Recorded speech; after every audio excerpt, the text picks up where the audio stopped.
Results could aid in the development of interior spacecraft repair methods and improve applications of cold welding on Earth. Discover more about all of the science making the journey to the orbiting lab at nasa.gov/ISS-science.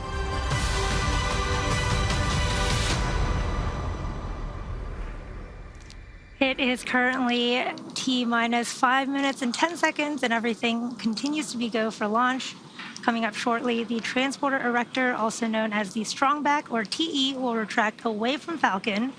The TE is the large truss structure you see there. 9 tanks are pressing for strongback retract.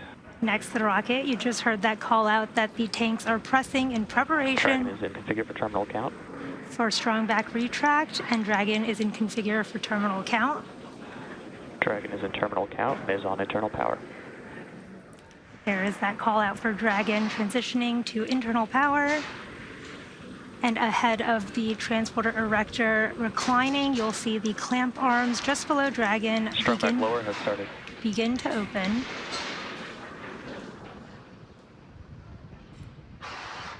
Now the transporter erector is designed to transport, raise, and support Falcon 9 at the launch pad and uses its umbilicals or flexible lines to route the vehicle's fluids, power, and telemetry from ground systems to the rocket and payload until Falcon 9 switches to internal power. There you can see those clamp arms beginning to open right under Dragon at the top of the second stage.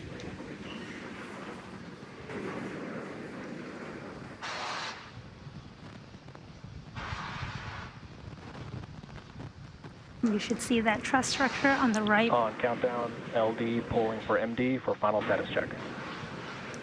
MD is go for launch.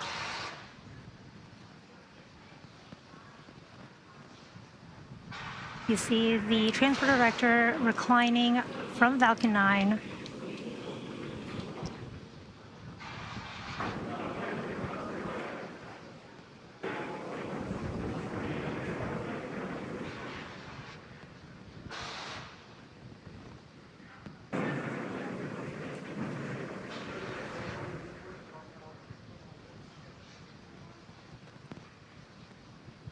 And there it is, fully reclined from Falcon 9. Range is also green and ready to support. If for some reason we are not able to launch tonight, we do have a backup opportunity tomorrow, Tuesday, November 5th at 8:06 a.m. Central Time, 9:06 a.m. Eastern. At this point in the countdown, both the first and second stages are nearly fully loaded with 1 million pounds of kerosene fuel and liquid oxygen. At T-minus 60 seconds, Falcon 9 will be in startup. This means that the rocket's autonomous internal flight computers have taken over the launch countdown. And just inside T-minus 2 seconds, we'll light the Merlin 1D engines for liftoff. The vehicle continues to be healthy, and the Falcon 9 team is tracking no issues. Currently, the weather is green, and the range is ready to support at T0 at 9:29 p.m. Eastern Time. Weather is looking good, and in these last few minutes, Falcon 9 is performing final health checks on the primary communications, avionics, and propulsion systems ahead of launch. Stage 2, locks load complete.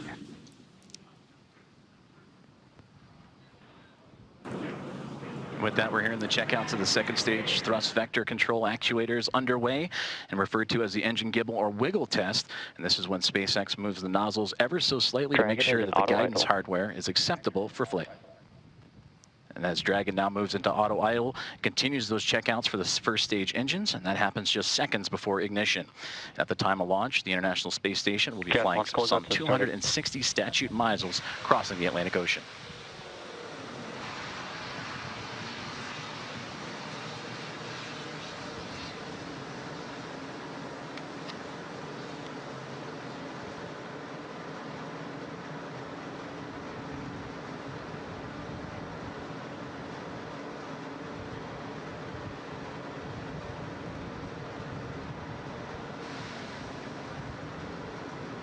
Falcon 9 is in startup.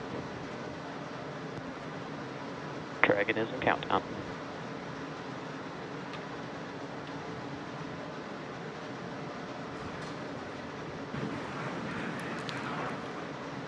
SpaceX launch director, go for launch.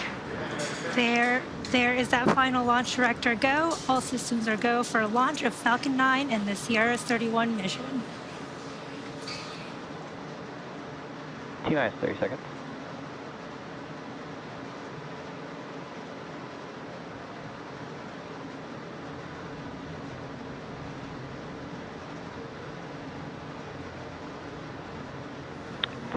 Seconds.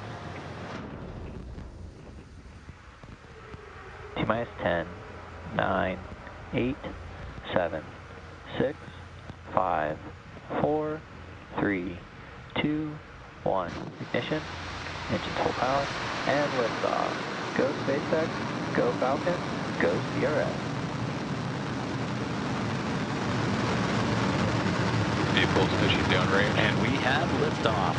NASA's SpaceX 31st commercial resupply mission is on its way to the International Space Station, carrying science, supplies, and the spirit of exploration.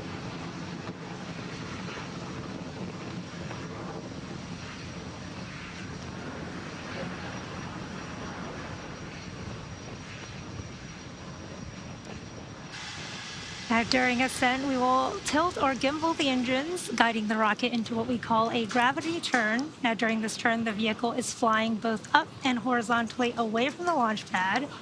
The rocket Power telemetry nominal. typically needs to go 17,500 miles per hour horizontally in order Falcon 9 is supersonic. avoid getting pulled back down to Earth. You just heard that call out that Falcon 9 is supersonic.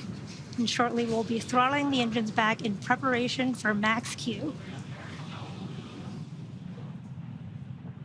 Max Q. There's that call up for max Q. That's the maximum aerodynamic pressure that the vehicle will see during ascent. And coming up shortly, we will have a few events in quick succession, starting with main engine cutoff, followed by stage separation, Stage 2 engine chill. second engine startup 1, and the boost back burn of the first stage. You just heard the call out for the second stage engine chill, starting in preparation for that engine startup. We are just about 30 seconds away from main engine cutoff, where the 9 Merlin 1B engines on the first stage will shut down. Shortly after that, the stage 1 and 2 will separate from one another, and the MVAC engine on the second stage will start.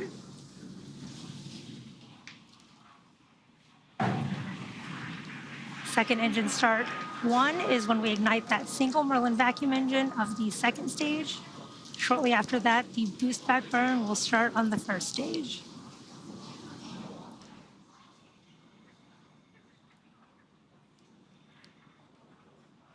There's main engine cutoff. Main engine cutoff. Stage separation confirmed. Stage separation. Stage 2 startup. Stage 1 boost back startup. And there you can see a beautiful view of the concurrent second stage engine start, along with the start of that first stage boost back burn. And really cool views from the second stage engine there and the first stage.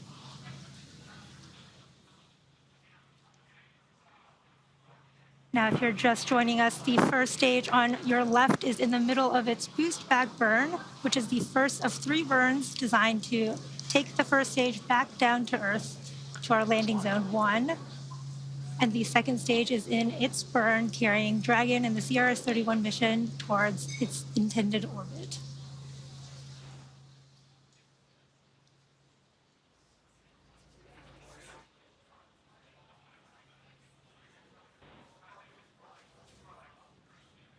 Stage 1 boost back shutdown. There is the end of that boost back burn. Again, that was the first of 3 planned burns of the first stage.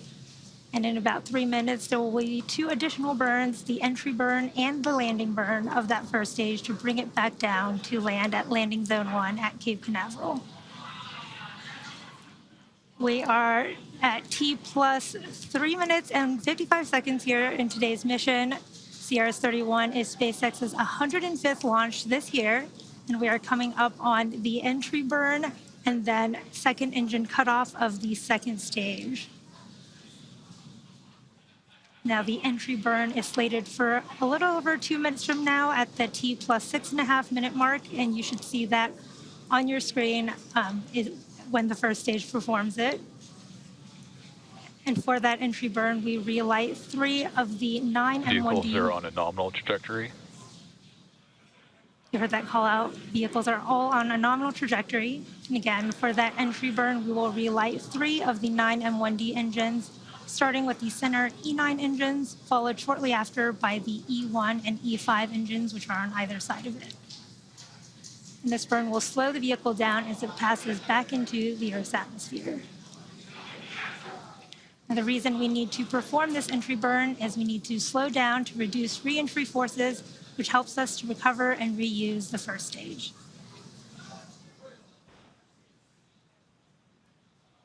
You can follow along on the bottom left and right hand of your screen for the speed and altitude for the first and second stages, respectively. And the second stage, which you can see on your screen right now, is on its first burn. And this is what will be targeting the Dragon orbit, from whence, after Dragon's separation, Dragon will continue the rest of its journey to the International Space Station using its own onboard Draco thrusters.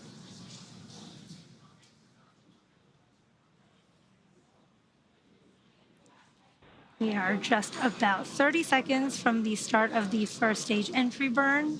This will be about a 20-second burn that slows that first stage down as it re-enters the Earth's atmosphere. Nominal trajectory.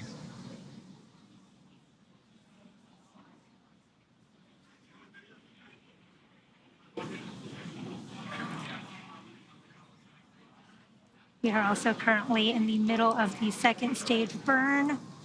We have about 2 minutes left in this burn.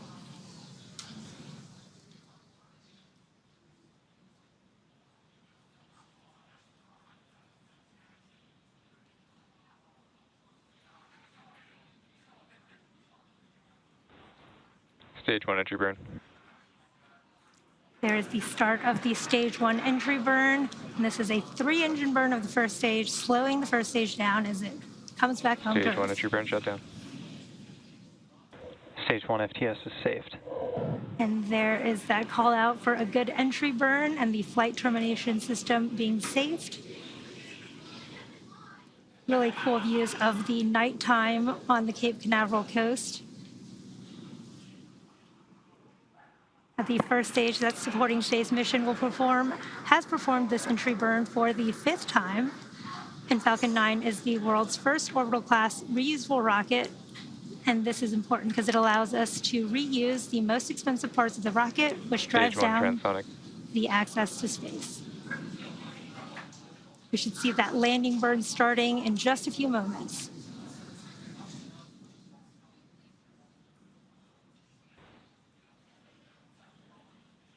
Stage 1 landing burn. There is the start of the stage 1 landing burn.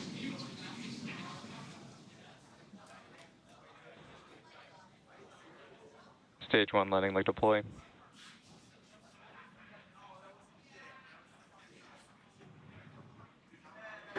Stage 1 landing is confirmed.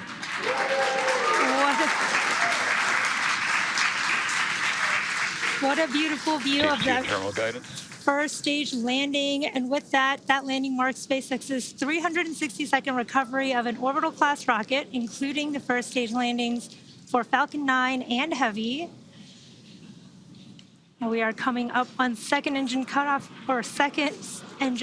1 here on the second stage.